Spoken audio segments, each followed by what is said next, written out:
Hey everybody, Bob the Fan Man here. Here's a vintage 16-inch oscillating table fan made by Frigid.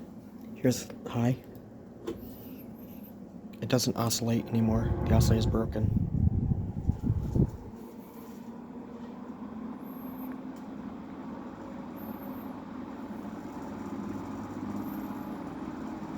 It's high, medium.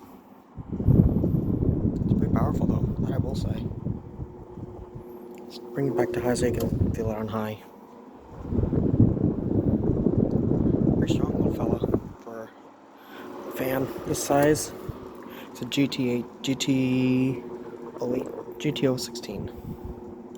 I'm not sure, I've never really seen this kind of fan before, but and low.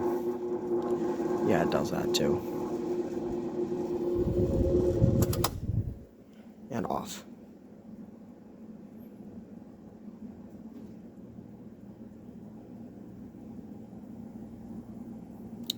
Alright, spinner on the back.